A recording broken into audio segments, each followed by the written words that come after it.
Assalamualaikum warahmatullahi wabarakatuh. Jumpa lagi teman di channel Dersik Kisah. Apa kabar kalian hari ini? Admin doakan semoga selalu diberikan kesehatan oleh Tuhan Yang Maha Esa, agar terhindar dari wabah yang sedang melanda dunia saat ini. Pada kesempatan kali ini, admin akan membawakan kisah horor bertajuk Sorop, atau dari kalian menyebutnya dengan istilah surup. Namun di sini admin akan menggunakan penyebutan surup. Kisah ini ditulis oleh Simple Man. Oke, ini dia kisahnya. Cerita ini diambil dari pengalaman seorang perempuan bersama saudarinya. Ia mengalami batas kengerian yang selama ini menjadi borok di dalam keluarganya. Mereka tidak mengetahui hal ini sampai akhirnya terbongkar semua, bahwa ada sesuatu yang mendekam di dalam rumah mereka. Waktu itu hari sudah mulai petang. Orang menyebutnya waktu sorop atau surup. Sendakala berputarnya waktu dari siang ke malam, dari terang ke gelap, dan pada jam-jam seperti itu, sesuatu yang asing sedang merayap keluar.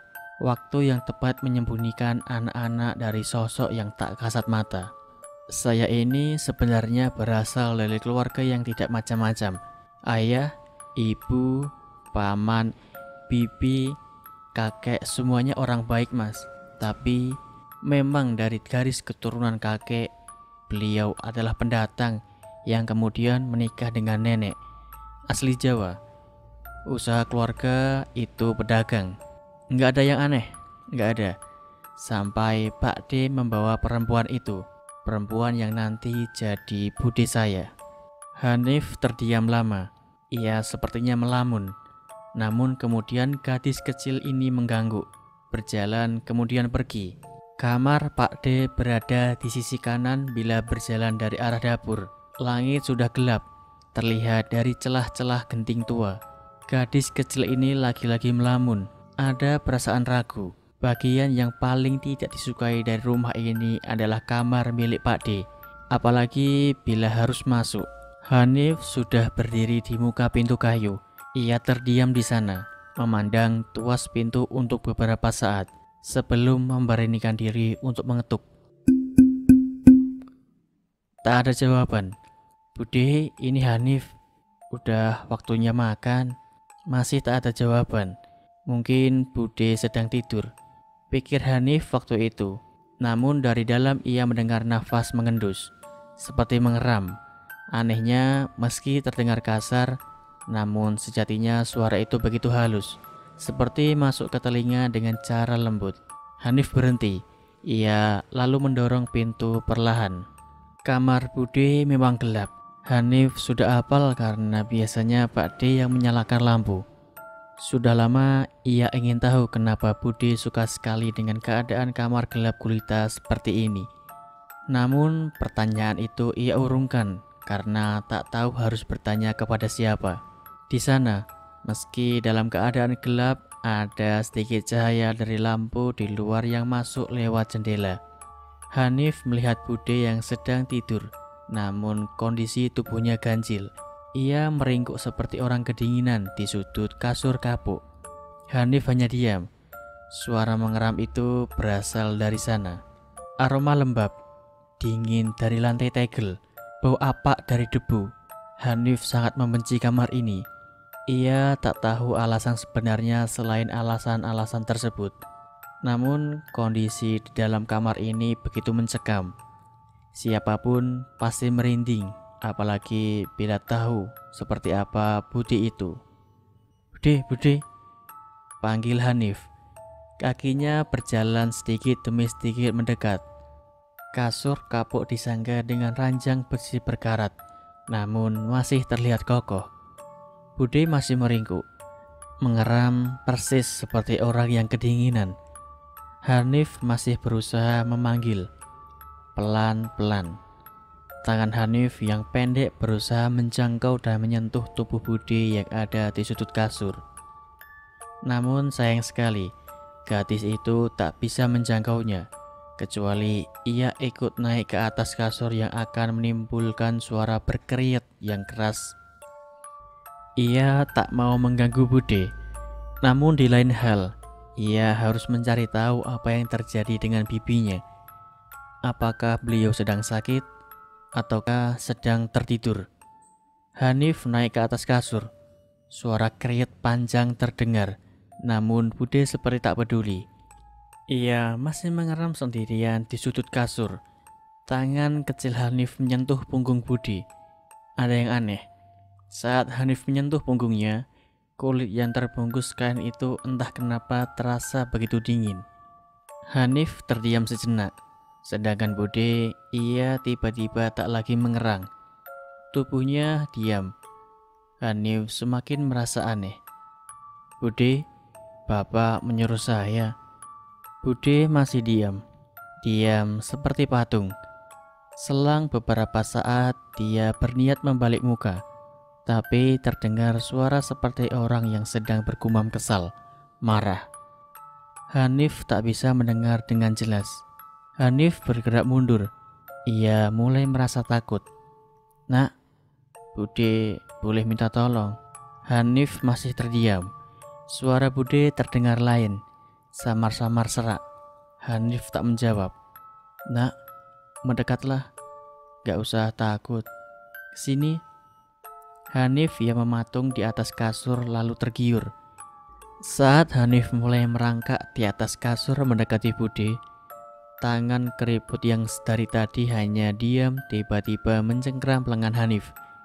Tapi sebelum melihat wajah Bude, telapak tangan seseorang tiba-tiba menutup mata Hanif.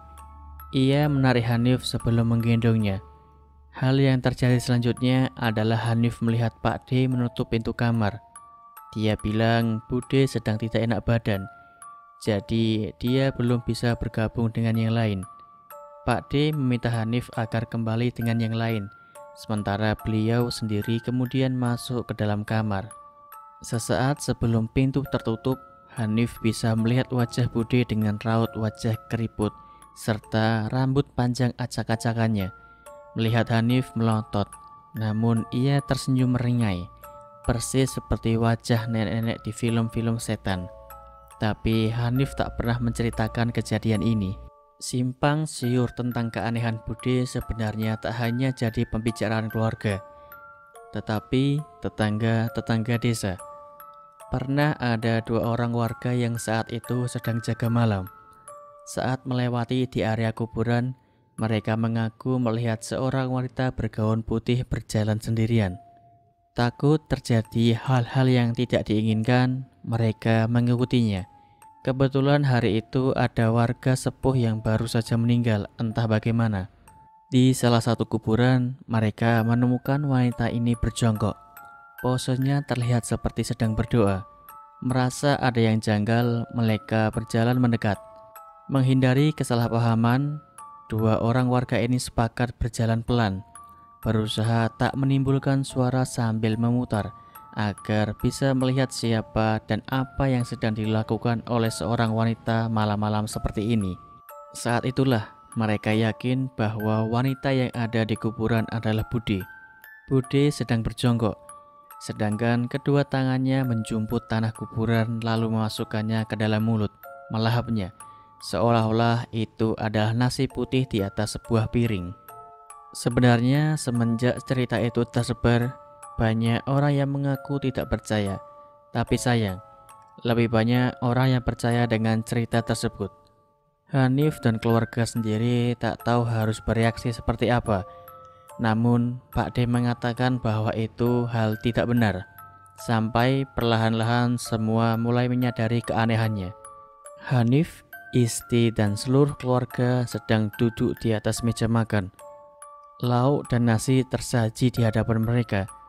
Namun hanya Bude seorang yang melihat kami semua makan dengan ekspresi wajah yang kosong. Nasi di atas piring tak disentuhnya sama sekali sampai menjadi dingin. Mereka begitu tak ada yang berani menegur, bahkan Pak D sendiri seolah-olah tak melihatnya. Hanif dan istri beberapa kali mencuri-curi pandang. Wajah wanita itu begitu kacau.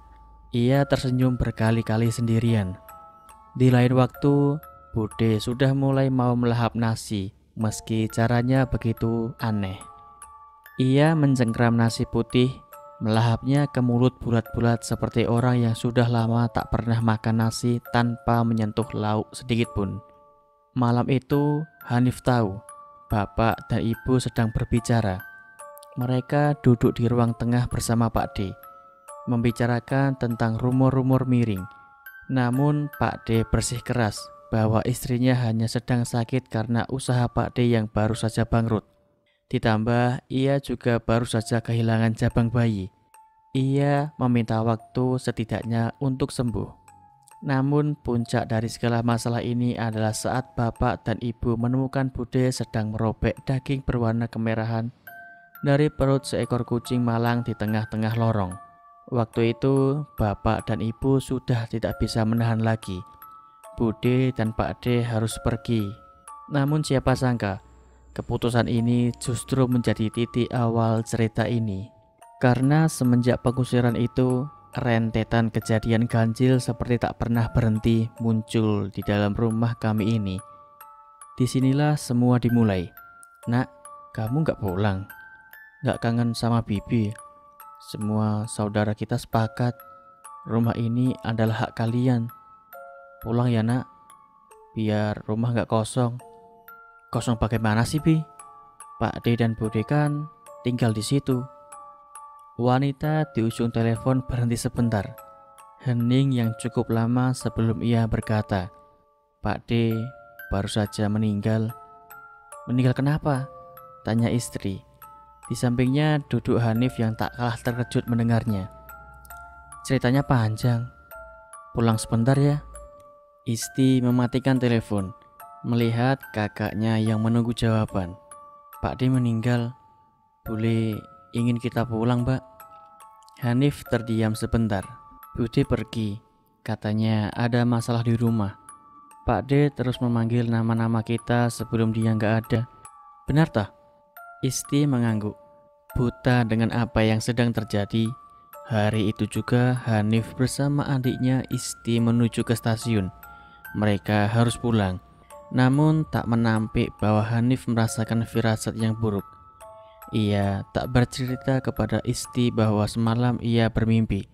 Ia melihat Pak D melambai-lambaikan tangannya. Konon itu disebut dengan wangkrung, sebuah mimpi di mana kita dipertemukan oleh orang yang kita rindukan.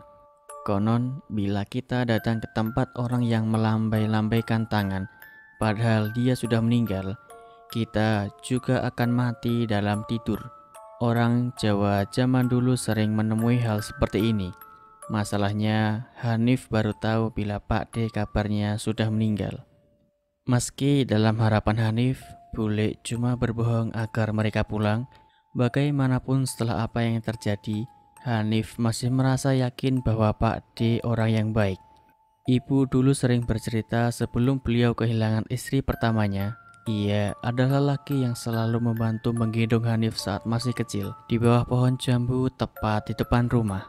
Namun Hanif juga tidak akan bisa lupa kejadian surup saat hal itu terjadi dan menimpa ibunya. Waktu itu sebelum maghrib, ibu ada di dapur. Ia sedang menanak nasi di depan tungku saat seorang nek tua melintas di belakangnya. Ibu tak bisa melihatnya, namun bisa merasakan kehadirannya. Sosoknya bersanggul dengan badan bungkuk mengenakan jari. Ia senang berada di sekitar dapur. Ibu sudah terbiasa dengan kehadirannya, namun surup itu berbeda. Ia merasa nenek tua itu memandanginya dari sudut dapur di samping tumpukan kayu bakar. Aneh, tak biasanya ia seperti itu. Tak hanya itu, nasi yang seharusnya sudah matang tak kunjung tanak. Sebaliknya, nasi itu berbau bangkai. Hal yang membuat ibu sontak muntah-muntah. Sampai akhirnya ia tak sanggup menahan rasa sakit ketika dari dalam tenggorokannya keluar tanah hitam beraroma busuk. Setelah kejadian itu, hal buruk seperti silih berganti datang masuk ke dalam kediaman ini. Ibu yang hanya bisa terbaring di atas kasur mulai merasa bahwa ada sesuatu yang begitu hitam tinggal di rumah ini. Ia sekali lagi tak bisa melihatnya, tapi bisa merasakannya. Hanif sedang tidur saat ia mencium aroma wangi. Ia tak tahu dari mana asalnya, namun ada belayan tangan dingin membelai-belai rambutnya. Isti tidur di sisi lain saat Hanif mulai sadar dan mencoba melihat apa yang ada di sampingnya. Ia tak menemukan siapapun. Disitulah lalu terdengar suara ibu menjerit, membuat seisi rumah gaduh. Hanif turun bersama dengan adiknya melintas ke kamar orang tua tepat di mana bapak sedang duduk dan menahan kedua tangan ibu. Sedangkan di bawah kaki mereka terlihat rambut menjulai-julai dengan penuh darah. Hanif tak akan bisa melupakan wajah ibu yang melotot melihat bapak yang beristighfar sambil menahan kedua tangannya. Ibu mengeram, menjerit, lalu berkata, "Rumah ini bukan milik kita. Pergi sana." Tak lama ia menggigit leher bapak, merobek daging di pundak membuat bapak menjerit dan melepaskan pegangannya. Sementara sobekan daging yang tipis itu dikunyahnya bulat-bulat sebelum ibu menelannya dan lalu memuntahkannya. Malam itu ibu terlihat seperti orang sinting. Bapak akhirnya memanggil teman baiknya yang bisa melihat sesuatu yang tak bisa dilihat oleh sembarang orang. Saat beliau masuk ke kamar ibu, lelaki parubaya itu tak henti-hentinya menatap ke langit-langit sambil sesekali membaca sesuatu, namun yang paling membuat Hanif penasaran adalah ketika ia berkata, "Rumah ini tidak benar." Perlahan-lahan semakin banyak tamunya. Ada yang pernah puasa surup ya di sini. Hanif yang meskipun masih kecil, ia bisa menangkap raut wajah bapak yang berubah.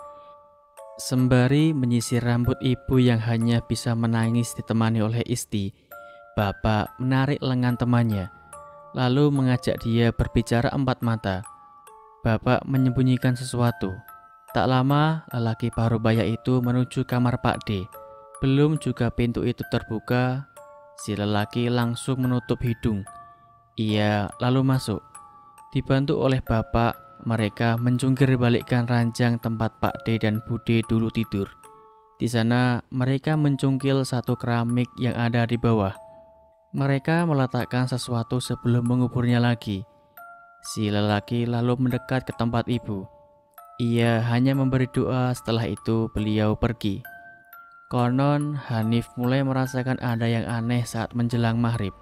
Bapak akan masuk ke kamar Pak D dan kemudian menguncinya, tak membiarkan siapapun masuk. Hal ini terus berlanjut selama beberapa hari. Semakin lama, kondisi ibu semakin membaik. Beliau mulai bisa berjalan meski tak bisa lama-lama. Sebaliknya, kondisi bapak semakin kurus dengan mata yang terlihat aneh. Hanif dan Isti yang penasaran berniat untuk melihat apa yang terjadi dari lubang kunci. Hanif yang tahu bapak baru saja masuk ke kamar Pak D lantas mulai mengintip. Di sana ia melihat bapak sedang berdiri membelakangi pintu, menatap ke arah jendela yang juga terkunci dengan korden berwarna putih. Tak tahu apa yang sedang dilakukan bapak. Kemudian bapak mulai menggoyangkan badan serta kedua kakinya, seakan-akan sedang menimang bayi. Hanif tercekat tak mengerti sebelum Hanif sadar di sekeliling bapak dipenuhi oleh sosok tak dikenal, terutama sosok wanita tua yang kemudian memandang Hanif dari lubang kunci. Sejak saat itu, tak ada lagi hal yang mengganggu ibu. Namun ini hanya bertahan sementara, karena selang beberapa waktu kemudian Pak D datang kembali ke rumah ini bersama dengan istrinya. Saat itu Hanif masih terlalu kecil untuk tahu urusan orang dewasa. Bapak memerintahkan Hanif agar mengajak Isti masuk ke bersamanya. Meski di dalam hati anak kecil itu rasa penasaran atas apa yang sebenarnya sedang terjadi di rumah ini menyeruak naik. Hanif tidak dapat melakukan apa-apa selain menurut kepada bapak. Apalagi saat itu Hanif melihat kilatan mata bapak. Ia seperti marah. Rasanya bagi Hanif sendiri ini adalah kali pertama ia melihat bapak bersikap seperti itu. Apalagi di depan saudara kandungnya sendiri. Namun bukan Hanif bila tidak bersikap sedikit nakal. Dari balik sebuah tirai yang tidak jauh dari sudut kamar kiri lorong, Hanif berusaha menguping. Isti adiknya mencoba mengingatkan bahwa apa yang mereka lakukan terlalu bahaya. Namun Hanif, ia abaikan dengan peringatan adiknya. Berkali-kali Hanif memperingatkan bahwa ia merasakan firasat tidak enak. Isti menarik-narik baju kakaknya. Sesekali ia kembali mencoba mengingatkan agar lebih baik mereka tidak ikut campur dengan semua ini. Namun, Hanif sudah dirundung rasa penasaran yang tak bisa dibendung lagi. Di titik terjauh dari posisi kedua orang tua yang sedang duduk membicarakan sesuatu, dua anak kecil ini berusaha mendengar apa yang sebenarnya sedang dibicarakan oleh bapak, ibu, Pak D, dan Bude. Ada satu hal ganjil, di mana hari ini Bude tak terlihat seperti biasanya. Bude yang dikenal oleh orang sebagai pribadi yang tertutup dan sangat penyendiri tampak berbeda. Beberapa kali Hanif mendengar beliau berbicara, tampak normal. Walaupun sebenarnya hal seperti ini justru membuat Bude terlihat tidak normal. Apa yang sebenarnya terjadi dengan perempuan ini? Dari sudut tempat Hanif dan Isti berdiri, ia bisa melihat wajah Pak D yang menatap lurus. Kemungkinan sedang melihat bapak yang ada di depannya. Di samping kirinya, Bude juga melakukan hal yang sama. Wajah mereka terlihat serius bercakap-cakap. Sayang, tidak ada yang bisa didengar. Posisi Hanif dan Isti tidak memungkinkan untuk bisa mendengar dengan jelas, kecuali mereka mau melangkah sedikit lagi ke depan. Namun bila itu dilakukan, bapak pasti akan tahu. Ia akan marah besar. Terpaksa Hanif hanya bisa mengira apa yang sedang mereka bicarakan dari bahasa bibir. Dan disinilah hal yang mengejutkan terjadi. Di tengah keseriusan, Hanif melihat bibir Pak D tiba-tiba. Kepala Bude menoleh, bergerak pelan sebelum menatap Hanif dengan sorot mata melotot. Ada senyuman aneh yang membuat gadis kecil itu merinding dibuatnya. Bude tersenyum. Meski hanya sedikit sekali, namun Hanif bisa merasa ketakutan. Ketakutan yang tak bisa ditulis oleh kata-kata. Perempuan itu sungguh menakutkan. Lama setelah waktu bergulir, terdengar suara gebrakan di meja diikuti suara bapak yang berteriak-teriak keras. Hanif dan Isti merasa kalut karena terkejut, sementara di luar rumah mulai ramai tetangga yang berkumpul. Mereka semua ingin tahu sembari mengamati situasi. Tak beberapa lama, Pak D keluar dengan istrinya. Mereka diusir dari rumah oleh bapak. Ibu sampai menahan tubuh bapak agar tak terjadi kontak fisik. Lagi-lagi tak pernah Hanif melihat bapak sampai sejauh ini. Pak D pergi bersama Bude. Mereka meninggalkan tempat ini dengan sebuah mobil hitam mewah. Mobil yang entah didapat dari mana.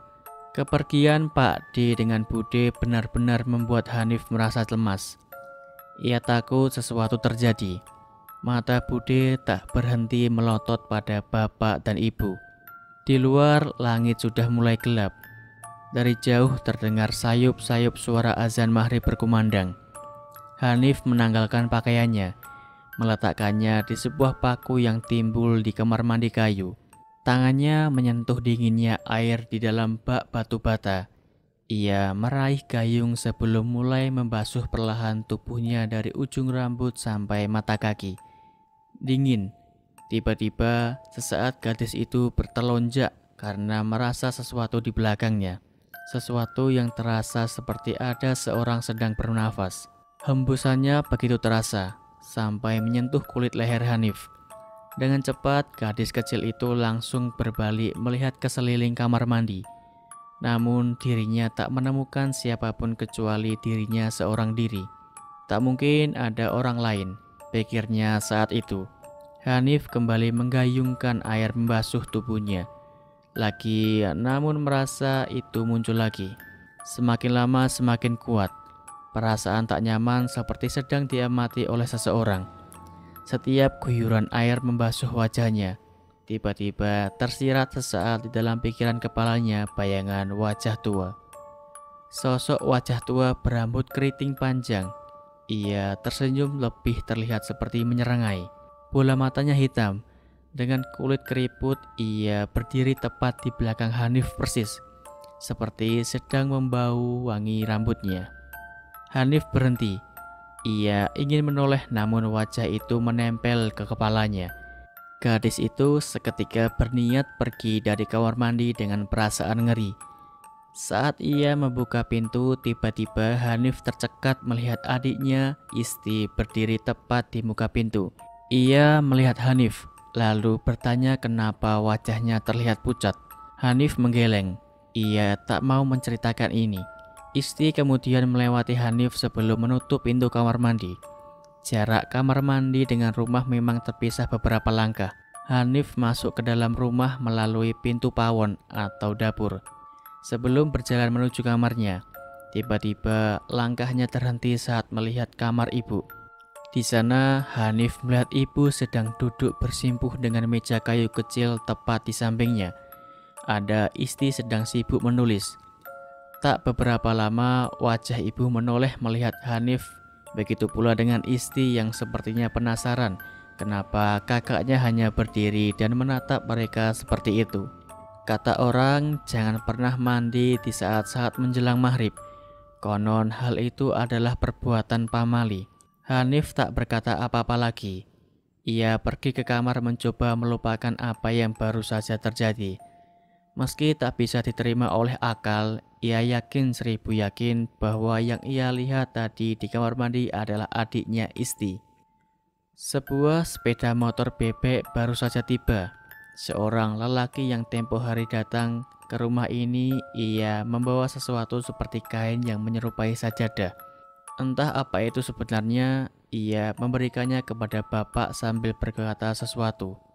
Surupe kudu diresiki. Dari kamar, diam-diam Hanif mengamati. Lelaki itu masuk kembali ke bekas kamar Pak D dulu. Menutupnya seperti biasa.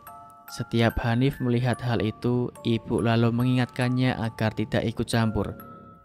Hanif mencoba mencari tahu dari ibu, namun sayang sekali nampaknya beliau tak mau. Setelah itu, bapak dan lelaki itu berbicara di ruang tengah. Gumamannya suara mereka terdengar, tampak begitu serius. Kemudian bapak memanggil ibu diikuti oleh Hanif dan Isti.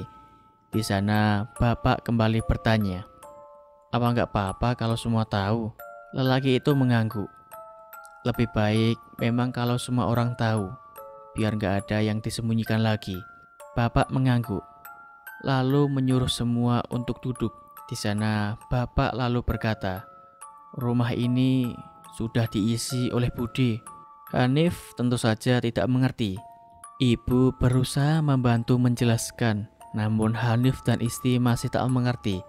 Saat itulah kain atau sajadah berwarna kemerahan itu akhirnya dibuka oleh si lelaki itu.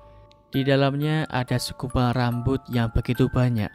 Semua rambut itu milik Budi. "Besok rumahnya kita bersihin bersama masnya. Mbak sama adik nanti tinggal di rumah bule dulu, hanya 1 hari." Hanif masih terlihat bingung. Ibu memeluk Hanif. Setelah dijelaskan berkali-kali, Hanif baru mengerti. Meski ia masih belum paham tentang Budi dan apa yang dia lakukan di rumah ini. Ia hanya tahu rumah ini sedang berada dalam suasana yang tidak mengenakan dan orang lain akan membersihkannya. Lelaki itu berdiri, bersalaman. Ia berkata besok akan kembali ke tempat ini dengan teman-temannya. Ia menitipkan kain sajadah berisi rambut itu kepada bapak, agar penyimpannya di kamar saja. Jangan sampai hilang karena bagian itu adalah bagian terpenting untuk membersihkan. Bapak mengangguk. Lelaki itu lalu pergi. Ia mengenakan helm, lalu menyalakan motor dan perlahan cahaya lampu itu mulai hilang. Bapak mengajak Hanif dan yang lainnya masuk kemudian mengunci pintu. Malam ini angin berhembus lebih dingin dari biasanya. Entah kenapa Hanif merasa tak nyaman dengan suasana seperti ini. "Mbak, jangan lupa jendelanya dikunci," kata Isti dari atas kasur kapuk. Hanif kemudian segera menutup jendela lalu berjalan menuju kasur kapuk yang sama. Mereka berniat tidur, namun baru saja Hanif memejamkan mata, ia mendengar suara kriek, suara jendela. Hanif menoleh melihat daun jendela yang tadi yakin sudah ia kunci, tampak terbuka dengan kelambu transparan melambai-lambai tertiup angin dari luar. Hanif berdiri. Ia melihat adiknya Isti sepertinya sudah terlelap di dalam tidurnya. Mungkin kuncinya sudah aus, pikir Hanif saat itu. Saat Hanif berjalan di atas dinginnya ubin, lagi-lagi terdengar suara kriet panjang. Kali ini dari pintu almari. Hanif terdiam sesaat. Matanya tertuju pada gelapnya isi dalam almari. Sebelum ia merasa bayangan hitam melintas jendela, Hanif menoleh, namun tak melihat apapun. Hanif buru-buru menarik daun jendela, mengunci engselnya dengan benar lalu bersiap kembali ke atas kasur kapuk bersama dengan adiknya Isti. Namun tiba-tiba terdengar suara familiar yang yakin pernah ia dengar, seperti, "Nak, tolong, nak, tolong." Hanif menoleh ke jendela. Di sana ada sepasang tangan menempel di kaca. Hanif yang sempat terdiam beberapa detik mencoba mengendalikan situasi. Ia ingin lari, namun tubuhnya membeku. Gadis itu akhirnya hanya bisa terpaku memandang ke jendela, sebelum wajah gelap itu menempel dan memohon dengan keras, "Tolong." Siapa sangka, akibat sentakan yang mengejutkan seperti itu justru membuat Hanif sadar. Ia akhirnya bisa berlari menjauh dari tempat itu. Lari tunggang langgang ke atas kasur kapuk sampai membuat adiknya Isti terbangun dan menyadari bahwa kakaknya gemetar dengan wajah ketakutan. Isti bertanya apa yang sedang terjadi. Hanif masih terlihat syok sebelum Isti menyadari bahwa daun jendela belum ditutup sama sekali. Gadis kecil itu lalu turun melangkah ke tempat itu sebelum menutup dan mengunci engselnya. Tak ada apapun, tak ada siapapun. Namun Hanif merasa bahwa ia mengenali suara itu. Namun anehnya ia tak tahu siapa pemilik suara aneh itu. Isti yang tidak menjawab jawaban dari Hanif tentang apa yang membuat kakaknya seperti ini memilih kembali untuk tidur. Sebelum terdengar suara ketukan di pintu sangat keras, tak hanya Hanif dan Isti yang saling menatap satu sama lain, namun terdengar langkah kaki cepat. Bayangan bapak dan ibu melintas di bawah pintu, membuat kedua kakak beradik ini ikut keluar. Siapa tamu datang malam-malam seperti ini? Di sana berdiri lelaki teman bapak. Ia berdiri di muka pintu masih mengenakan helm. Terjadi percakapan di antara mereka. "Iya mas, harus kubawa sekarang." "Ya sebentar," kata bapak sembari melangkah masuk ke dalam rumah. "Mari silakan masuk," kata ibu. Namun lelaki itu hanya mengangguk sambil tersenyum tipis. Wajahnya datar saja. Setelah itu ia memilih berdiri di depan pintu. Hanif tertuju melihatnya. Entah kenapa ia melihat wajah lelaki itu sedikit pucat. Hanif terus melihat lelaki itu sampai akhirnya ia sadar ada gadis kecil sedang memandanginya. Ia menoleh tersenyum kepada Hanif. Tak lama, bapak keluar dengan membawa kain sajadah yang sudah dilipat tempat menyimpan gumpalan rambut tersebut. Ia menyerahkannya kepada lelaki itu. "Ya sudah, aku pergi dulu, besok aku kembali," kata si lelaki menuju motornya. Bapak mengangguk. Tak lama, laki itu pergi meninggalkan rumah. Bapak lalu menutup pintu mengajak yang lain masuk. Namun Hanif masih merasa janggal. Keesokan paginya, bapak sedang duduk di kursi kayu teras. Tiba-tiba seseorang datang dengan motor. Salah satu teman pabrik bapak yang lain, ia berhenti di depan rumah. Lalu buru-buru menemui bapak. Dengan suara tinggi, ia mengabarkan, "Edi mas, Edi mati dilindas truk." Saat itu Hanif yang mendengarnya lantas tiba-tiba menjadi ingat. Suara tolong yang ia dengar semalam rupanya sama persis seperti suara teman bapak, Mas Edi. Jadi yang di jendela dan datang ke rumahnya, apa itu benar-benar Mas Edi? Apakah itu sebelumnya beliau kecelakaan? Bapak langsung memberondong pertanyaan kapan itu terjadi.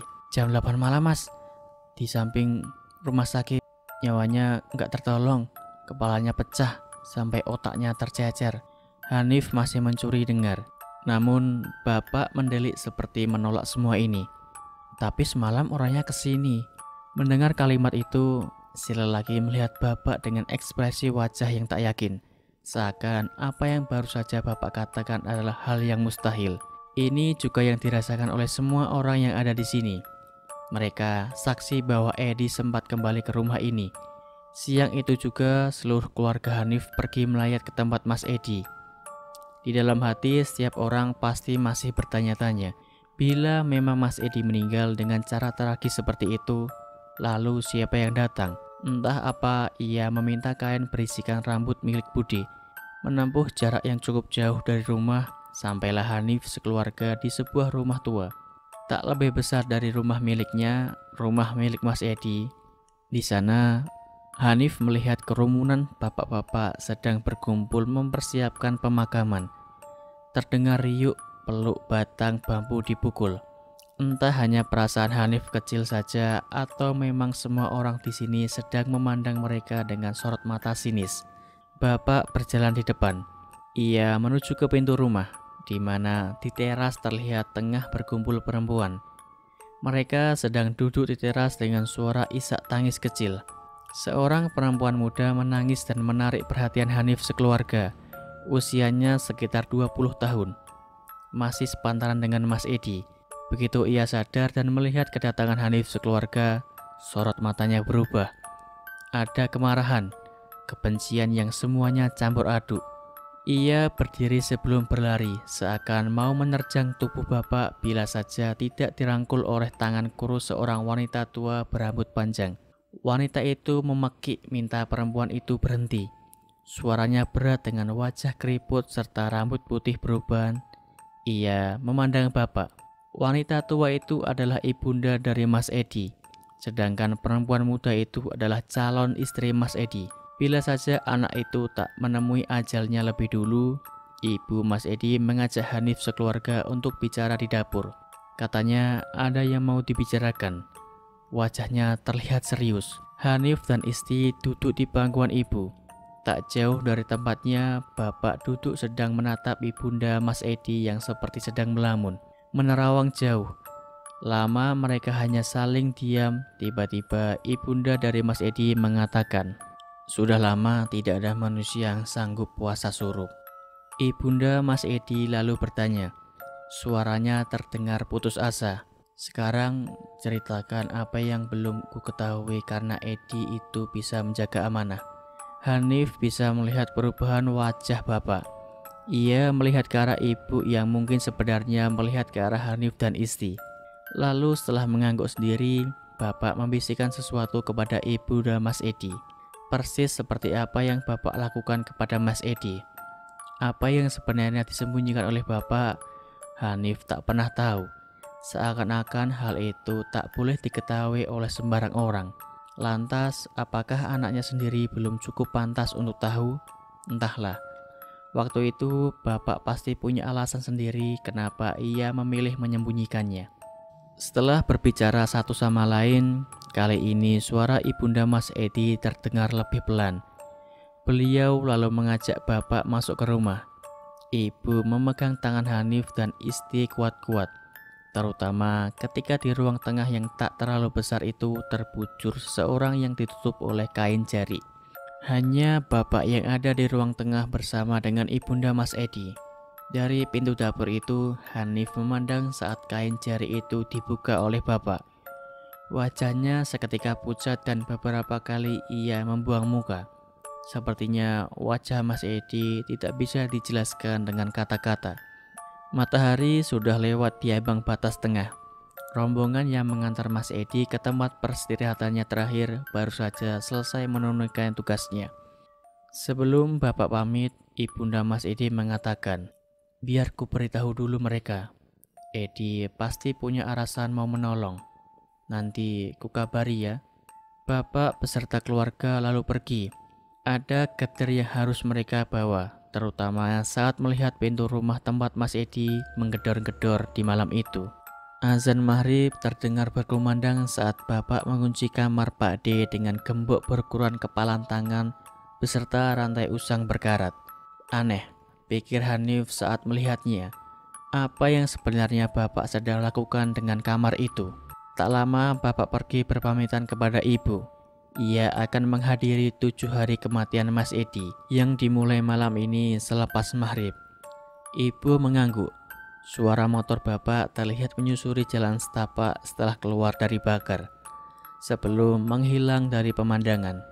Di saat ibu sedang duduk dan melihat Hanif serta Isti mulai menata rapi buku-buku sekolahnya di atas meja kecil kamar, tiba-tiba ibu teringat bahwa malam ini ia harus menghadiri rumah Buminah tetangganya. Ia menatap Hanif lalu memintanya untuk menjaga rumah sebentar, sementara ibu pergi bersama dengan Isti. Hanif mengangguk, lalu melihat ibu berjalan keluar kamar sebelum menutup pintu. Suara langkahnya terdengar mengambang sebelum perlahan mulai senyap. Hanif kembali menatap buku di hadapannya seorang diri. Di dalam kamar ibu tak terdengar suara apapun kecuali goresan pensil di atas kertas. Sampai suara kecepak saat seorang melangkah di atas lantai ubin mulai terdengar. Cara berjalan persis seperti ibu berjalan. Semakin lama semakin terdengar jelas. Hanif berhenti sebentar. Matanya menatap ke arah pintu kamar yang tertutup, menunggu langkah kaki itu yang mungkin sebentar lagi tiba di depan pintu. Ibu pasti sudah kembali. Namun anehnya saat langkah kaki itu seharusnya sudah tiba di sana, namun tak ada seorang pun yang membukanya. Di dalam adat Jawa ada sebuah larangan mendasar kenapa rumah tak boleh memiliki lorong lurus dari arah ruang tengah ke arah dapur, karena tidak ada yang tahu apa saja yang bisa serta melewatinya. Hanif merasa siapapun yang baru saja terdengar berjalan di lorong rumah ini saat ini sedang berhenti tepat di depan pintu. Hening. Hanif merasa kamar ini terasa begitu hening, seperti ada sesuatu yang membuatnya tidak nyaman. Tapi Hanif merasa ada banyak sekali sesuatu sedang mengerubungi dirinya.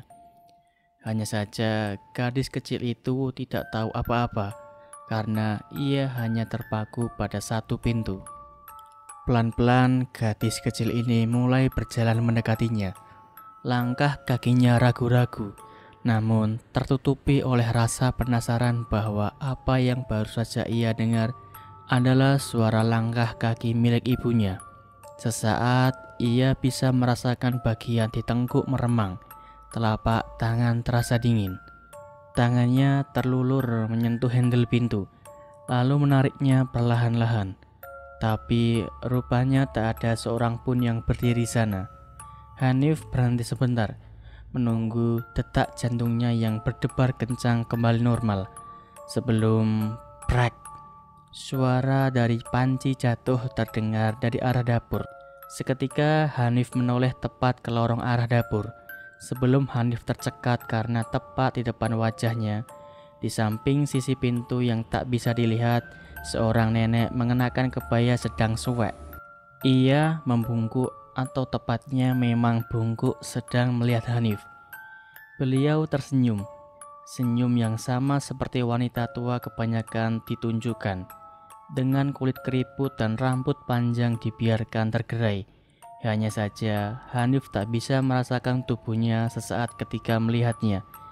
Sebelum perlahan-lahan pandangannya matanya lenyap. Ia hanya ingat, gigi si nenek tua itu memiliki taring. Bapak duduk di samping, sedangkan ibu berdiri menggendong Isti. Mereka semua sedang menatap dengan sorot wajah yang sama. Khawatir. Tak lama setelahnya bapak meraih segelas air dari meja dan meminumkannya kepada Hanif yang baru saja sadar.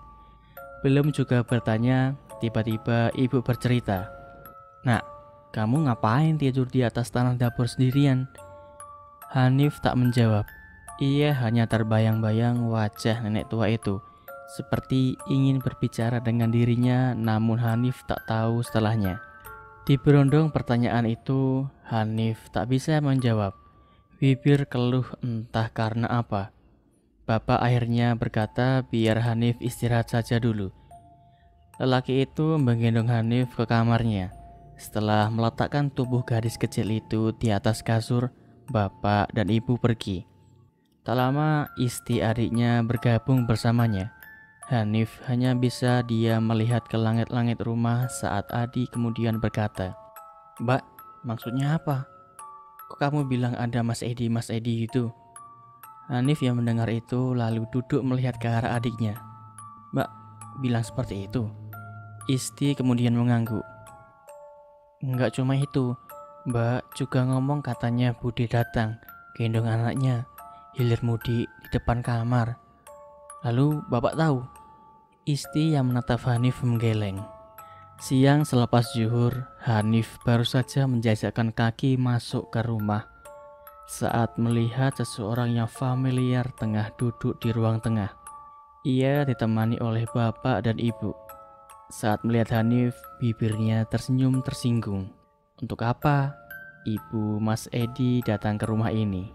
Masmu sudah masuk terlalu dalam. Istrinya gak sungkan buat mencelakai orang biasa. Tapi dilihat dulu ya. Bila memang sudah gak bisa dibendung, kalian berangkat ke sebuah kota yang disamarkan oleh penulis." Hanif hanya mendengar sesaat ketika ia berjalan melewati mereka. Ia mengisyaratkan bahwa ibunda Mas Edi sedang melakukan sesuatu di rumah ini. Ada yang salah di sini. Hanif bisa mencium aroma bebauan yang sama sekali tidak menyenangkan. Tercium languh dan membuat Hanif terbatuk-batuk. Belum ia bertanya aroma apa yang ia cium, Hanif melihat sesuatu di meja kamar. Setampah besar dengan bebungaan dipayung dalam mangkuk daun pisang. Di sekitarnya ada bakun tanah liat mengepulkan asap. Rupanya aroma itu berasal dari sana. Tak salah lagi, ini adalah kemenyan. Untuk apa seseorang meletakkan ini di tempat ini? Tak hanya itu, Hanif tertuju pada sesuatu di dalam lingkup tempeh tempat sebutir telur. Hanif berniat menyentuh telur yang berwarna putih kepucatan itu. Namun bapak yang melihat itu segera menghentikannya. Bapak menjelaskan bahwa ini adalah karoh yang ditinggalkan oleh ibu Mas Edi. Saat Hanif meminta penjelasan lebih untuk apa benda seperti ini ada di sini, bapak hanya mengatakan bahwa hal ini untuk menghindari bala. Hanif tak percaya sebenarnya, namun tak ada yang bisa dia lakukan. Menjelang sore, Hanif sekarang tahu, tak hanya kamarnya saja. Namun di beberapa titik ternyata banyak sekali benda yang sama ditemukan. Salah satunya di kamar mandi. Waktu malam tiba seperti biasa. Setelah belajar bersama ibu, Hanif dan Isti berniat untuk tidur. Sebelum beberapa menit, Hanif tertuju pada tampah yang terletak seperti sesajen itu. Di dalam hatinya masih bertanya-tanya, untuk apa benda seperti ini? Tak lama Hanif menyadari Isti, adiknya sudah terlelap nyenyak di dalam tidurnya. Hanif seorang diri terjaga di keheningan malam yang semakin lama semakin sunyi. Saat itulah Hanif mendengar lagi untuk kesekian kalinya. Di luar kamar terdengar suara ketika seorang melintas. Hanif yakin bila bapak dan ibu tak akan melakukan hal itu. Lalu, sejak kapan rumah ini terasa seperti ini? Seperti ada sesuatu yang ingin menunjukkan diri atau sekedar memberitahu akan sesuatu. Firasat Hanif sebenarnya tak enak, karena bila dipikirkan semua bermula setelah Pak D dan Bude keluar dari rumah ini. Satu persatu kejadian janggal seperti hilir mudik mengelilingi kediaman yang tak terlalu besar ini. Di atas warisan turun-temurun keluarga Hanif, ini seperti ada sesuatu yang terusik dan akhirnya mulai mengusik Hanif sekeluarga. Hanif tak berusaha untuk mencari tahu. Ia memilih meringkuk di sudut kasur kapuk miliknya, membelakangi pintu berharap siapapun yang hilir mudik pergi dengan sendirinya. Lalu suara pintu dibuka tiba-tiba terdengar. Gadis itu meringkuk semakin takut. Ia tak mau menoleh. Tak mau menoleh, nyatanya siapapun itu tak mau pergi. Ia justru mendekat. Karena suara langkah kakinya terdengar mengambang, memenuhi seisi kamar. Tap, tap, tap. Hanif terus menekuk badannya, menenggelamkan wajahnya di sisi bantal. Lalu sentuhan di kulit kakinya terasa. Bagai tersengat listrik, gadis itu mengejang. Ia nyaris berteriak sebelum menoleh, mengejar berusaha menangkap siapapun yang baru saja menyentuh kulit kakinya. Namun Hanif terhentak sesaat karena tak mendapati siapapun yang ada di kamar ini, kecuali dirinya dengan Isti adiknya.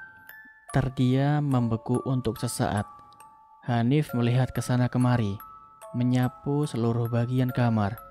Tak ada siapapun di dalam sini kecuali pintu kamar yang sedikit terbuka.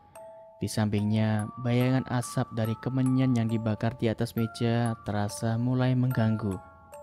Hanif ingin menyingkirkannya. Benda itu hingga tanpa sadar satu kakinya melangkah turun. Saat disitulah Hanif merasakan sesuatu di kakinya. Sesuatu yang terasa dingin dan berkecimpung. Gadis kecil itu termenung mematung sebelum menoleh ke bawah. Awalnya hanya setetes yang terasa. Semakin dilihat semakin membasahi di ujung ranjang. Hanif yang merasa bingung mengikuti jejak tetesan yang mengarah ke bawah ranjang. Gadis itu menunduk namun tak melihat apapun di sana kecuali gelap di bagian bawah ranjang. Sampai bau tak sedap mulai tercium. Saat itulah gadis itu menoleh ke belakang, tempat di mana ia melihat kedua kaki sejajar berdiri entah sejak kapan. Ia mengenakan celana hitam yang familiar. Hanif tak bicara, hanya diam mengikuti rasa penasarannya. Siapa pemilik kaki ini? Gadis itu mengadah. Tempat ia melihat orang mengenakan jaket biru tua bersimpuh darah dengan wajah hancur lebur. Hanya darah yang keluar dari sisi bagian yang membuat gadis itu syok luar biasa. Mas Edi datang ke rumah ini. Hanif tidak ingat apa yang terjadi setelahnya. Ia hanya tahu bahwa ia ada di atas kasur kapuk miliknya. Memang bagian badannya dengan kedua tangannya menggigil ditemani ibu yang tak berhenti memeriksa keningnya. Saat itulah ibu Mas Edi datang untuk mendekat ke arah Hanif. Wanita tua itu melakukan hal yang sama, menyentuh kening Hanif lalu berjalan pergi sebelum kembali dengan segelas air putih. Ia meminta Hanif untuk meminumnya. Setelahnya baru ia menuju ke tempat tampah itu berada. Mengambil sebutir telur lalu membawanya mendekat ke tempat ibu berada. Di atas sebuah piring kosong, ibunda Mas Edi memecahkan telur tersebut. Dan di sana ibu dan Hanif bisa melihatnya. Segumpal darah kental berwarna merah kehitaman keluar. Aromanya busuk seperti anak ayam yang gagal hidup. Ibu memalingkan wajah, tak mau melihat hal ini. Hanya di kamar kosong itu dan di kamar ini, bangkai anak ayam ini keluar dari telurnya. Sekarang suamimu dan kamu sendiri percaya kalau rumah ini sudah dalam kondisi celaka. Ibunda Mas Edi mengatakan itu sembari melihat Hanif melotot. Ibu melangkah keluar setelah mengatakan akan membujuk bapak. Saat ibu sudah pergi, Hanif melihat dengan mata kepalanya sendiri. Ibunda Mas Edi menelan segumpal darah kental itu ke dalam mulutnya. Ada apa dengan budimu nak? Kenapa kok kamu terus yang dikasih unjuk? Hanif tak menjawab. Ia bingung dengan apa yang terjadi. Keesokan paginya, bapak dan ibu bersiap pergi setelah meminjam mobil dari teman bapak untuk pergi ke suatu tempat, di mana ibunda Mas Edi juga ikut. Sementara Hanif dan Isti melihat kepergian mobil dari balik jendela. Bule yang dimintai tolong untuk menjaga Hanif tiba di rumah. Namun, belum ada sehari kabar itu datang. Kabar bahwa mobil yang dikendari bapak dan ibu tergilas dalam sebuah kecelakaan mobil dengan mobil. Hanya bapak yang selamat, namun hanya untuk beberapa jam saja sebelum menyusul yang lain. Saat itulah rumah duka Hanif kedatangan tamu. Pak D dan Bude datang berkunjung. Langit sudah berawan kemerahan pertanda surup akan datang. Hanif duduk di meja belajar melihat Isti mengangguk gemetar. Mereka berdiri dari tempatnya lalu berjalan menuju ke tempat itu. Kamar bapak dan ibu sekarang adalah tempat mereka berkumpul untuk bersantap makan. Tak terasa sudah 3 tahun sejak kematian bapak dan ibu. Kini Hanif duduk di samping Isti, sementara tepat di hadapannya Bude sedang melihat mereka. Tersenyum seperti biasa. Di atas meja tersaji makanan yang berlimpah ruah. Hanya Pak D yang tak ada di sini.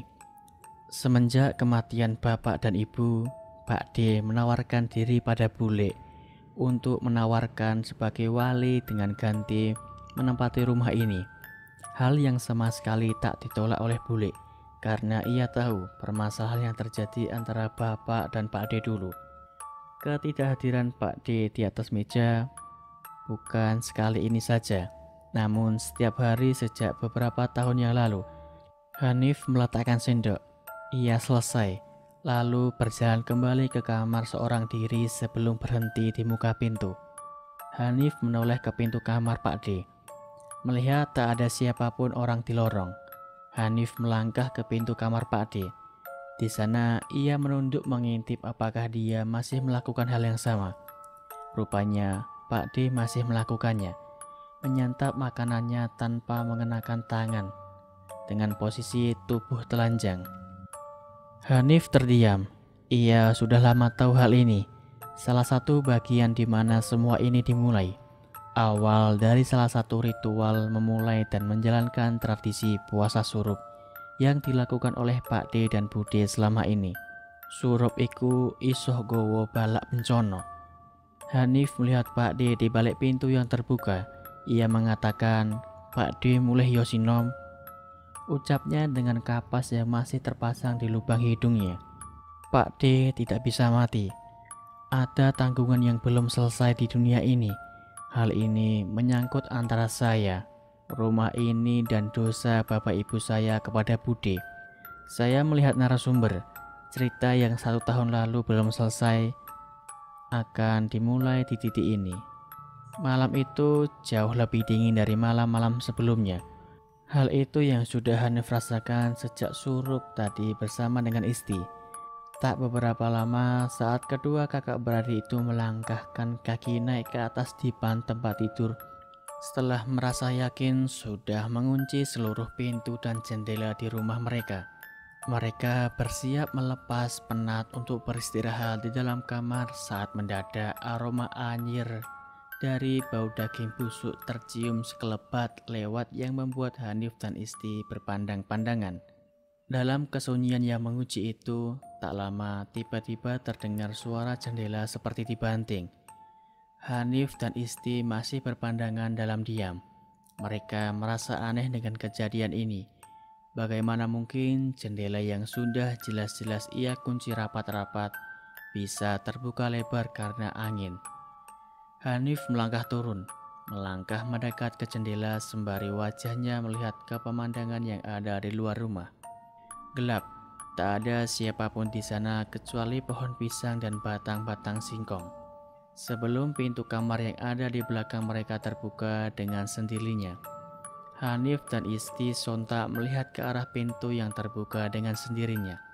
Pelan-pelan sekali, membuat kakak beradik itu seperti patung. Ketika mereka terjebak di dalam keheningan, Hanif melihat sosok hitam berjalan masuk ke kamar mereka. Hanif bergerak mendekat ke Isti, yang juga terpaku sama seperti dirinya. Ia langsung memeluknya, merasakan tubuhnya gemetar hebat. Saat sosok hitam itu perlahan-lahan menampakkan wujudnya, kulit kurus kering dengan perut buncit, garis wajah hingga batok kepalanya, sosok itu tak lain dan tak bukan adalah Pak D. Pak D mereka yang belum lama dikebumikan. Ia datang dengan wujud yang sama seperti saat terakhir mereka melihatnya. Pak D dengan kapas terpasang di hidung dan telinganya. Ia berjalan terlunta-lunta telanjang. Ia berkata, "Sinom," seperti meraup keluar dari tanah kubur. Pak D datang menanggalkan kafan yang terpasang pada dirinya. berujar dalam suasana yang tak begitu jelas, berkata bahwa ia pulang. Ia rindu dengan keponakan-keponakannya. Pak D mulai sinom, Pak D mulai. Malam itu adalah malam tersinting. Saya duduk untuk mengesap segelas air putih sembari mendengar beliau. Ada banyak pertanyaan di kepala saya, mulai dari apakah yang datang benar-benar Pak D mereka, dan apa hubungannya dengan dosa orang tua yang sebelumnya disebut. Hanif melihat ke arah saya, kemudian berdiri, mengajak ke salah satu kamar tepat di samping lorong. Saat pintu yang digembok itu dibuka oleh Mbah Hanif, saat itulah pertanyaan-pertanyaan yang ada di kepala saya tak lagi ada. Mbah Hanif kembali menutup pintu lalu menceritakan apa yang terjadi malam itu, malam kedatangan Pak D mereka. Hanif dan Isti seperti tersirap, tak bisa berteriak minta tolong apalagi berlari pergi. Wajah lelaki itu sayu dengan warna kulit kekuningan pucat. Mereka tersudut di ujung dipan terpisahkan dengan tirai saat makhluk menyerupai itu duduk lalu merintih seperti orang pesakitan. Dari pintu kamar yang terbuka, Hanif dan Isti bisa melihat lalu lalang ramai sesuatu melewatinya, termasuk sosok nenek tua berpunggung bungkuk.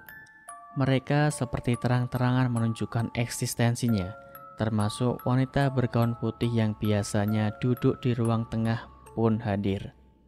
Kehadiran Pak D yang ganjil seperti menyemarakan kehadiran mereka semua yang menghuni dalam rumah ini.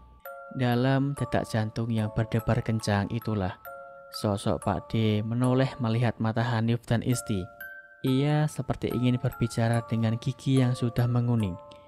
Air liurnya menetes. Tangannya yang dingin membelai kulit pipi mereka. Dalam ketakutan yang tak tertahankan, Hanif hanya bisa mendengar Pak D menyebut-nyebut nama Bude. Pak D tidak pernah memanggil Bude dengan nama itu. Namun entah kenapa ia seperti ingin menyampaikan sesuatu. Awal dari semua ini, setelah dirasa selesai menyampaikan semuanya, sosok yang ada di hadapan Hanif dan Isti terduduk, tertekuk lutut di lantai, menarik-narik rambutnya sembari mencoba berdiri. Apa yang ia lakukan persis seperti biasa Pak D dulu saat dalam kondisi cemas. Ia meninggalkan kamar, berjalan menuju tempatnya biasa menghabiskan waktu sendiri. Kamar yang dilarang. Hanif dan Isti gemetaran tak bisa tidur, bahkan saat pagi datang menjelang. Pagi-pagi buta, Hanif menuju rumah Pak Haji, menyampaikan apa yang ia lihat. Sesuatu yang membuat lelaki tua itu sedikit tak percaya. Bersama dengan warga yang dikumpulkan, semua bergerak menuju makam desa, membongkar makam itu saat matahari belum muncul. Tepat saat kayu-kayu di dalam makam disingkirkan, Pak Haji dan Hanif bisa melihat Pak D di dalam sana, membiru dengan kain kafan yang masih terpasang. Setelah kejadian itu, Hanif merasa ia tak sekalipun berbohong. Sosok yang ia lihat datang dan saat ini menetap di kamar adalah beliau yang sekarang terbujur kaku di dalam tanah itu. Pak Haji hanya bisa sesekali menepuk bahu Hanif. Ia meminta perempuan itu lebih sabar. Hanif melangkah pulang. Tak dilihatnya Isti dimanapun di dalam rumah ini. Saat Hanif berjalan melewati pintu kamar Pak D, ia mendengar sosok itu sedang bersenandung seperti dulu saat ia masih hidup. Pak D gemar bersenandung di depan burung-burung peliharaannya. Hanif memilih untuk menjauh kamar kosong itu. Hal ini terus terjadi setiap malam hari. Ia akan mendengarkan atau melihat Pak D lalu lalang keluar masuk kamar miliknya. Meski sudah dikunci atau dijarik dengan gembok, sosok itu juga membuat Isti tak betah ada di rumah ini. Ia sudah meminta tolong sanak saudara, namun mereka seperti tak ingin terlibat. Meski ditutupi dengan kalimat bahwa Hanif dan Isti sedang banyak pikiran. Saudara saja tak mau membantu, apalagi tetangga rumah. Setiap azan berkumandang, semua pintu tiba-tiba tertutup rapat. Seolah-olah menjadi rahasia umum bahwa rumah Hanif sedang didayuhi oleh seseorang yang tak mau mati. Kini kedua kakak beradik itu perlahan-lahan mulai menerima takdirnya. Saat surup menjelang, gelap mulai menampakkan diikuti hujan angin. Hanif baru saja sampai rumah selepas kerja ikut saudaranya. Namun ada yang aneh pada rumahnya. Lampu belum juga dinyalakan. Perlahan-lahan dengan pertanyaan di dalam benak, Hanif melangkah masuk seorang diri. Saat ia mendapati surat di atas meja bahwa istri tak akan pulang malam ini, ia akan menginap di rumah teman. Hanif menutup pintu rumah, berjalan menuju lorong rumah. Matanya menatap sekilas kamar kosong itu sebelum bergegas menuju ke dapur. Saat di dapur, ia teringat dengan sosok Bude. Ia pernah dipukuli, dijambak sampai dirajam dengan butir keras. Di tempat ini, lalu apa hubungannya? Apa hubungannya dengan semua ini? Bude seringkali puasa. Ia tak pernah menyentuh nasi yang ada di meja makan saat mereka dulu terpaksa tinggal bersama. Begitupun juga Pak D. Setiap tangannya menyentuh makanan yang tersaji, wajah Bude akan menunjukkan raut wajah marah, membuat lelaki itu menciut sebelum kembali ke kamarnya. Hanif melangkahkan kakinya masuk ke dalam kamar orang tuanya dulu. Ia menyibakkan kain-kain yang tersemat di lemari-lemari tua, berharap bisa menemukan sesuatu yang bisa mencerahkannya.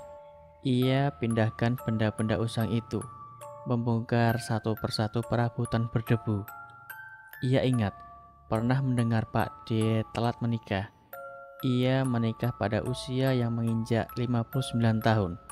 Ia bertemu dengan Bude sedang mengantar barang ekspedisi. Bila dipikir-pikir lagi, tak ada yang tahu siapa sebenarnya Bude. Saat mengubrak-abrik satu persatu barang peninggalan orang tua, Hanif mendengar langkah kaki di belakangnya. Lewat sekelebat saja, Hanif menghentikan sejenak aktivitasnya, memandang ke seliling, lalu kembali pada sisi lain lemari. Bayang-bayang itu seperti sengaja lewat. Sejak awal, rumah ini memang ganjil. Tiba-tiba Hanif mengingat kata-kata itu. Tak seharusnya sebuah rumah dibangun dengan satu lorong dapur ke ruang tamu dalam posisi lurus. Lalu kecintaan Bude dengan rumah ini juga terasa ganjil, ditambah hubungan dengan orang tuanya. Saat itu Hanif menyadarinya. Ia tahu bahwa semua ini memiliki hubungan dengan kalimat yang nyaris ia lupakan saat masih kecil dulu. Poso surup. Bude melakukan poso surup di rumah ini untuk seluruh keluarga Hanif. Tepat setelah menyadari itu, di belakang Hanif, ia melihat wanita tua yang selama ini menempati ruang dapur, mengangguk sembari menyeringai. Ia melangkah pergi meninggalkan Hanif seorang diri. Hanif berdiri dari tempatnya, lalu meninggalkan rumah ini. Ia harus menemui bule. Hujan turun kian deras dan Hanif menyadari bahwa ia tak bisa menemui bule malam ini. Sontak ia berjalan menuju kamarnya. Saat itulah ia melihat kamar kosong itu dalam kondisi pintu terbuka. Hanif tak menggubrisnya. Ia membuka pintu kamarnya dan di sana ia melihat Pak D. Pak D sedang duduk dalam kondisi kepala tertunduk di atas dipan milik Hanif. Rambutnya kian habis dengan menunjukkan garis kepala pucat keriput. Tangannya semakin kurus dengan aroma bau bangkai yang menyengat dari tubuhnya. Ia melihat ke arah Hanif. Hanif melihat dengan mata kepalanya sendiri bagaimana sosok itu terus menggeleng-gelengkan kepalanya, seolah mengatakan sesuatu yang tak boleh Hanif lakukan. Entah karena kedekatan mereka dulu atau apa, Hanif menutup pintu kembali. Ia pergi ke rumah tetangga. Malam ini sesuatu akan menyembahi rumah ini. Tak hanya untuk hari ini, mungkin sampai seluruh keluarga Hanif habis. Pak D kesini hanya untuk menyampaikan peringatan. Ia ingin mengingatkan siapa yang selama ini bermain. Esok Hanif akan mengakhirinya. Siang itu Hanif mengetuk pintu rumah seseorang. Setelah tak berapa lama, pintu akhirnya terbuka. Rupanya itu adalah rumah milik bule Hanif. Di sana perempuan parubaya itu melihat Hanif dengan raut wajah terkejut. Ada keraguan dan ketakutan di sela-sela garis wajahnya. "Nah, ada apa? Kok kamu kesini?" tanya bule kepada Hanif. Tanpa basa-basi, Hanif langsung melangkah masuk ke dalam rumah. Kemudian ia langsung duduk di sofa yang terbuat dari bahan kayu jati. Bule masih memandang Hanif penasaran. Bule masih mencuri-curi pandang sembari berjalan mendekati Hanif keponakannya. Bule sekarang mau cerita semuanya. Apa yang terjadi sebenarnya dengan Pak D, lalu kemana Bude sekarang? Bule masih menatap Hanif. Ia masih tampak menimbang-nimbang apakah Hanif harus tahu akan hal ini. Lalu ia berkata perlahan, "Apa toh? Bule juga nggak tahu. Yang jelas budemu pergi, minggat. Tahu-tahu Pak Demu sakaratul maut." Hanif masih tidak puas dengan jawaban bule. "Kalau begitu kasih tahu Hanif bule, siapa sebenarnya Bude itu?" Bule tampak semakin tidak senang. Gestur tubuhnya dan wajahnya tidak nyaman. Beberapa kali ia menggigit bibir bawahnya seperti orang terdesak. Hanif tak mau berhenti. Ia terus-menerus mencerca bule dengan pertanyaan-pertanyaan yang selama ini memenuhi isi kepalanya. Sampai akhirnya Hanif menunjukkan sesuatu kepada bule. Tepat di bagian pinggul ada luka hitam misterius yang muncul. Bule tak bisa berkata apa-apa. "Bapak dan ibu sudah lama meninggal. Keluarga kita juga hancur sehancur-hancurnya." Lalu Hanif terdiam sejenak. "Pak D setiap matahari sudah tenggelam selalu datang dari kuburan, datang ke rumah bule. Kita lalu memperhatikan wujudnya tepat di hadapan Hanif dan Isti. Apa bule tahu itu?" Bule masih terdiam. Dia terus menundukkan kepalanya. Terjadi jeda di antara mereka. Ruangan itu mendadak sunyi sampai akhirnya bule berdiri. Lalu meninggalkan Hanif seorang diri masuk ke dalam kamar miliknya. Tak beberapa lama ia kembali dengan membawa selembar kertas yang dilipat. Bule memberikan kertas itu kepada Hanif. Bule menggenggamkan kertas itu tepat di kepalan tangan Hanif sambil berujar lirih, "Bapak, ibumu dan pademu punya dosa yang besar kepada budemu." Bule sendiri tidak begitu tahu ceritanya. Carilah jawabannya sendiri.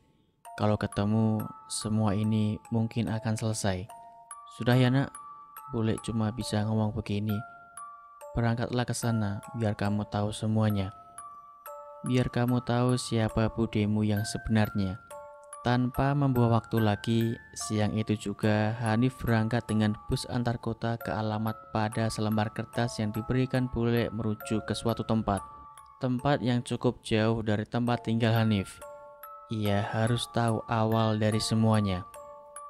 Dari dalam bus, hujan deras baru saja turun. Hanif harus bergonta-ganti kendaraan juga untuk bisa sampai di sebuah desa yang sedikit berada jauh di pedalaman. Rumah-rumah masih banyak yang terbuat dari bahan kayu triplek atau gedek. Jarak satu rumah ke rumah lain juga cukup jauh. Sumur-sumur tua dengan pohon-pohon bambu menjadi pemandangan yang biasa. Hanif terus melangkah di atas tanah yang berlumpur. Saat dirinya mendekati seorang yang tampak sedang membilas kaki dan tangan di dekat salah satu sumur, tanpa membuang-buang waktu, Hanif bertanya kepada lelaki itu. Saat Hanif menunjuk ke alamat selembar kertas yang ia bawa, tiba-tiba lelaki itu memandang Hanif dengan wajah penuh selidik. Namun ia tetap menunjukkan sebuah jalan. Hanif mengikuti kata si lelaki itu. Ia berjalan sejengkal demi sejengkal, menyusuri jalan asing itu.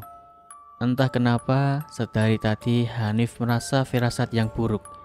Sementara hari sudah mulai gelap. Namun Hanif tak ingin berhenti sampai di sini. Ia sudah berjalan jauh dan ia ingin tahu semuanya. Semua tentang apa yang terjadi dengan keluarganya. Setelah mengikuti kata lelaki itu, akhirnya Hanif menemukan apa yang dia cari. Alamat dari isi dalam kertas itu rupanya adalah sebuah rumah besar dengan bangunan khas peninggalan Belanda.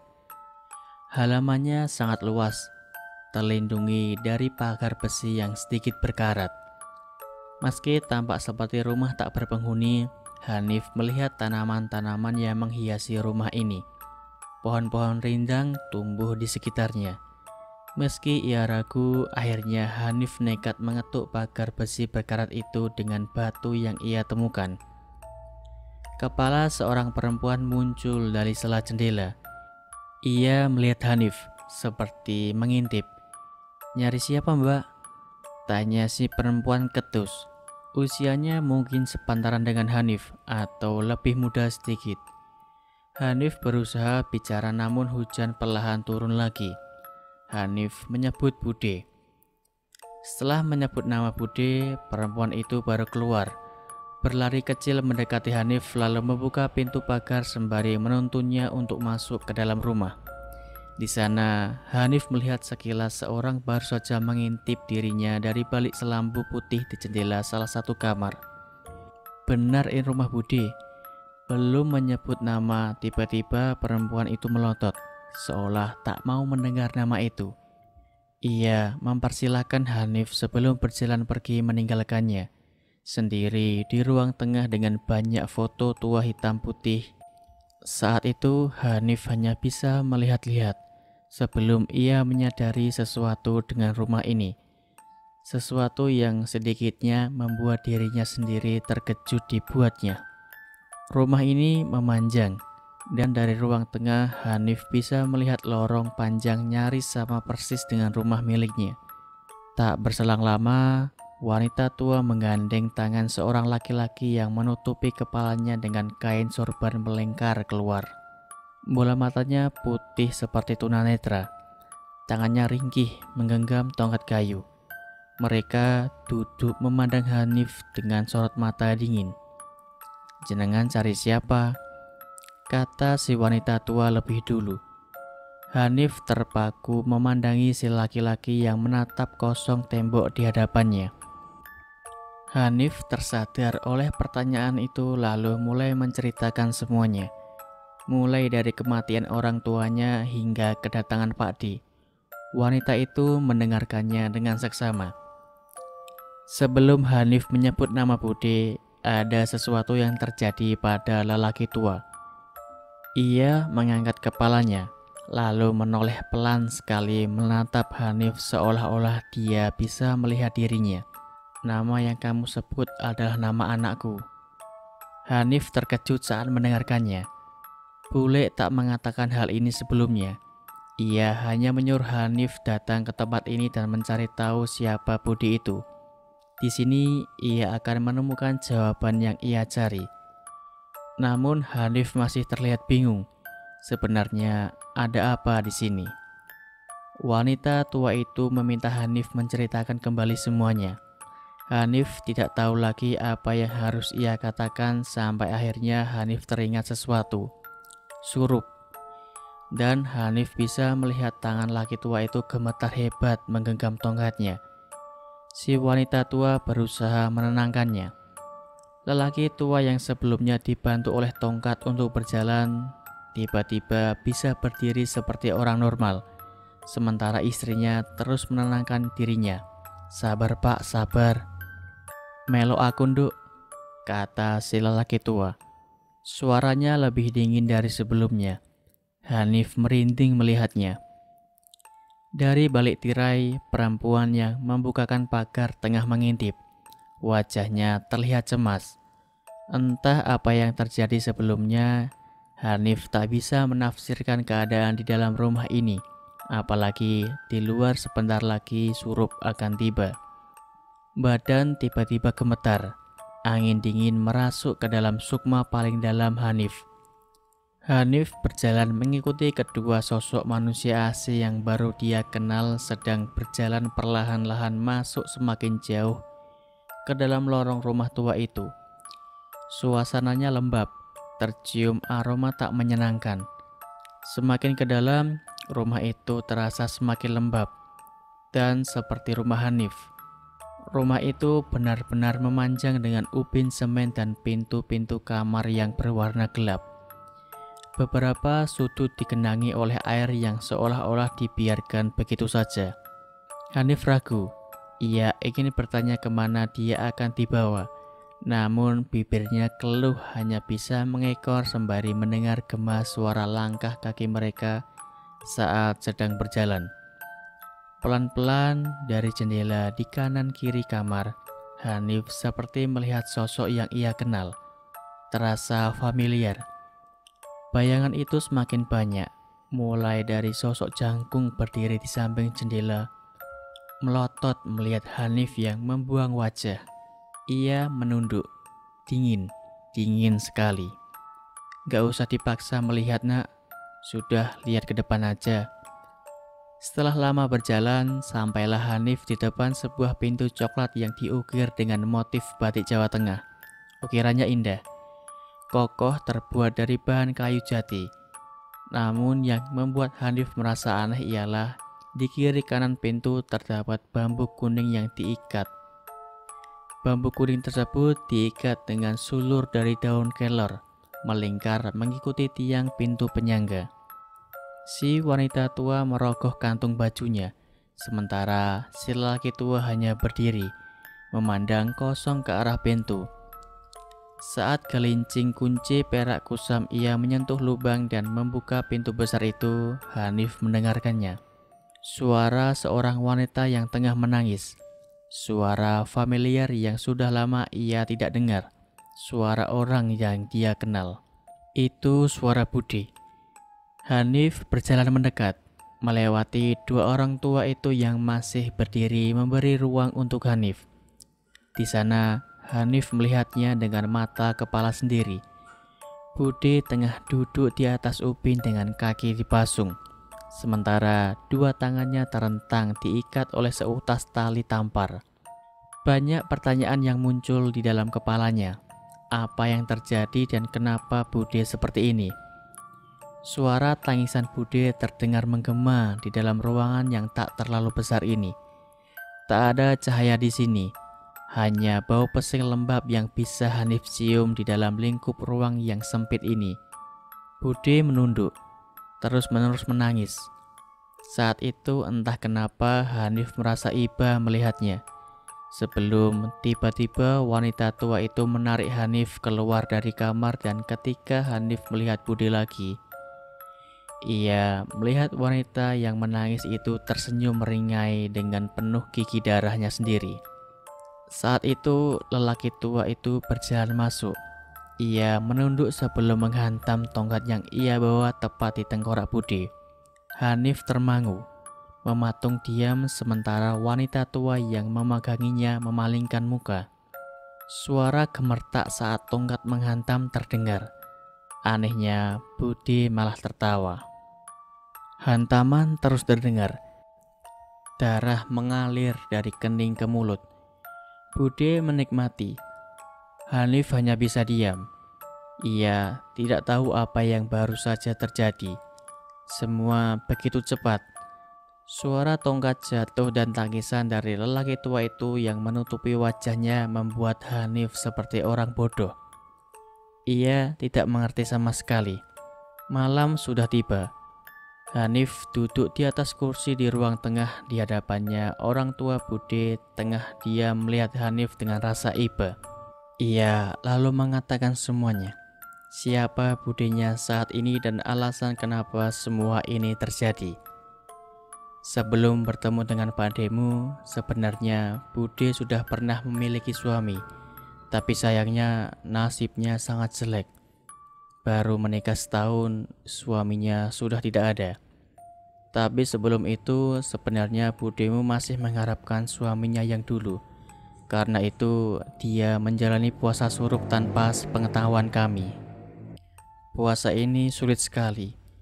Dulu dilakukan zaman penjajahan untuk membuat kangen sama suami atau istri yang sudah meninggal lebih dulu. Tapi bila dilakukan terus-menerus, isi kepala manusia tidak sanggup menahannya. Bisa gila, hilang selama-lamanya. Hanif terdiam melihat lorong panjang rumah itu. Begitu gelap, begitu mencekam. "Poso surup?" tanya Hanif. Lelaki tua itu mengangguk. Puasa yang dijalani untuk tidak makan dan minum ketika surup datang. Tanah kuburan itu menjadi pengganjal perutnya. Tapi budemu ketagihan. Mulai saat itu kejiwaannya terganggu. Bude mulai berjalan dari satu kuburan ke kuburan lain untuk makan tanahnya. Itulah alasan kenapa setiap surup datang, mereka kesini mengisi kamar-kamar kosong itu. Yang kamu lihat tadi adalah Korin pemilik kuburan. Laki tua itu sejenak melirik istrinya yang mengangguk seperti memberi izin untuk mengatakan semuanya. "Nak, dulu Pak Demu malam-malam saat hujan deras datang ke sini. Jabang bayi yang merah lahir dari rahim anakku, Budemu sendiri. Tapi kepala bayi merah itu berwujud sapi. Jabang bayi itu sudah mati saat dilahirkan. Pak Demu minta tolong agar jasadnya dikubur di sini. Tapi di sini banyak korin Budemu. Bila dikubur di tempat lain akan menjadi ramai pembicaraan. Akhirnya sepakat.